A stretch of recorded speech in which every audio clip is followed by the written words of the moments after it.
अस्सलामुअलैकुम। Cooking with आबी में खुश आमदीद। मैं आज आपके साथ शेयर करूंगी प्लम मोजीतो की रेसिपी। बड़ी मुख्तसर सी रेसिपी है लेकिन ये बनता बहुत ही टेस्टी है। तो इसके लिए यहाँ पर मैंने लिया है आलू बुखारा और इसको मैं नाइफ़ की मदद से अच्छी तरह मैंने वॉश कर लिया है। इसको नाइफ़ की मदद से मैं छोटे छोटे पीसीज में काट लूँगी और उसकी गुठली निकाल दूँगी। बिल्कुल सादा सी इसकी रेसिपी है लेकिन बड़ा मज़े का बनता है और गर्मियों के मौसम में बहुत ही टेस्टी लगता है। आलू बुखारे को मैंने कट कर लिए हैं और अब मैंने यहाँ पर एक मिक्सी जार लिया है और उसमें मैं सारा आलू बुखारा ऐड कर दूँगी। अब इसमें मैं ऐड करूँगी चीनी। चीनी मैंने यहाँ 3 बड़े चम्मच डाली है। इसके बाद मैं इसमें पानी 1 से 1.5 गिलास के करीब मैंने इसमें पानी ऐड किया है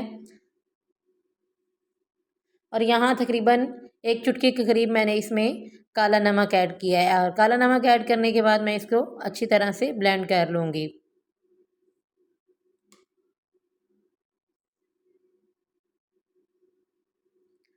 अच्छी तरह 2 से 3 मिनट तक इसको ब्लेंड करना है।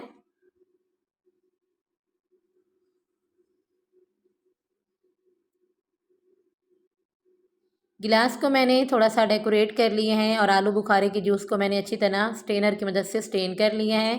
अब ऐड करूँगी जूस को गिलास में। अब इसके बाद मैं इसमें ऐड कर दूँगी स्प्राइट।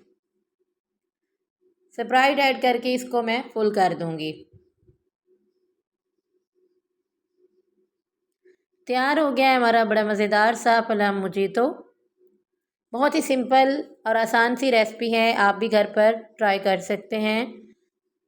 बड़ा मज़े का बनता है। अब मैं इसको गार्निश करूँगी लेमन और मिंट की मदद से। कैसी लगी आपको मेरी ये छोटी सी रेसिपी? अगर रेसिपी पसंद आ जाए तो प्लीज़ वीडियो को लाइक कर दीजिएगा और चैनल को सब्सक्राइब कर लीजिएगा।